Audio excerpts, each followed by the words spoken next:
Kyle, let's talk about your final project, big project for this class, your advocacy campaign. So, a lot of this work that you'll be doing for this project, you've done already. You've laid the groundwork with your stakeholder analysis. So, unless you absolutely hated writing about the issue that you did your stakeholder analysis on, you'll be talking about the same thing here, but in a really completely different way. So, I don't think you'll be bored of this issue. But if you would like to switch topics or issues, send me an email and we'll talk about it. We'll talk about kind of pivoting. But a lot of the research that you've done, a lot of the framing you've done already. So you should feel like you're in a comfortable position. You've done a lot of the hard work already and it's behind you. And I'm thinking that this will be the project that you're the most invested in, hopefully. So it's a research-based proposal project. So you are proposing something. You are writing to a specific audience. This is the key for this project. You are picking one stakeholder group from your stakeholders that you've written about already to write this proposal to.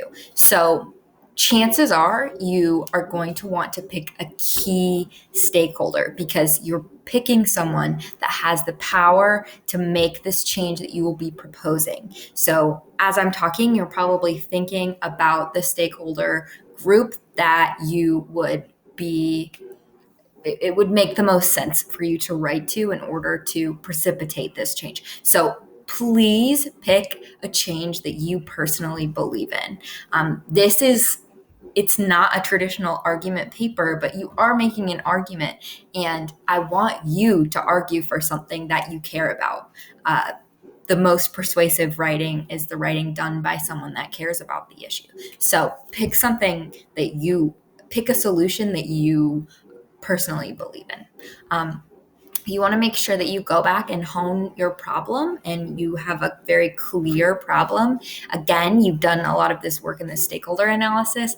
And when you're defining your problem in this paper, by all means, plagiarize yourself. If you would like to take things from your stakeholder project, that's great. That's fine. You can move it. You just are going to want to edit it in order to be specifically written to this audience. So you have your problem, you'll research your problem. You are also permitted to use sources that you already found in your last project. Again, that will be helpful, but you'll need to find more sources, again, that are more curated to the audience that you've chosen. And now that you are focusing on a solution, you'll want to research that solution as well.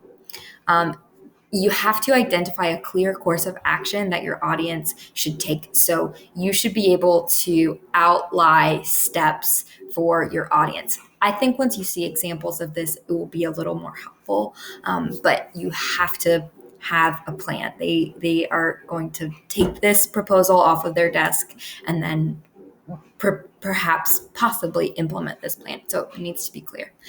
Again, you'll want to make sure your steps are well researched.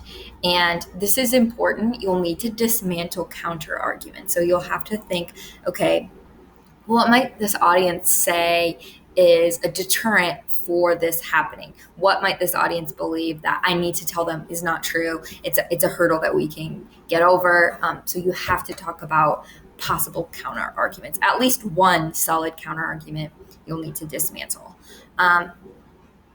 So I'll make another lecture about report genre conventions, and also if you look at examples, this will be helpful, but this is not an academic essay, so you have to push outside those report genre conventions. You did it a little bit with the stakeholder analysis, but here you're really going to want to play with design to the level that you're comfortable with. 10 to 12 reliable sources, 5 scholarly, at least 5 non-scholarly.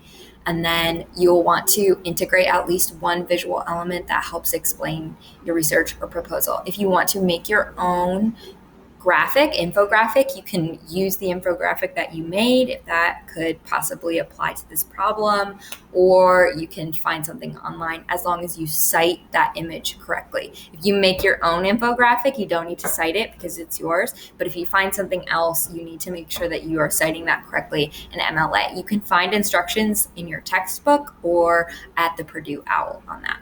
Okay, those are the overview things. Again, I think examples are going to be the best thing for you to look at next. So please be excited about this project. It's my favorite thing to teach, and I absolutely love reading them, and I think you'll like writing it, but we'll see. All right, have a great rest of your day, and I will see you soon.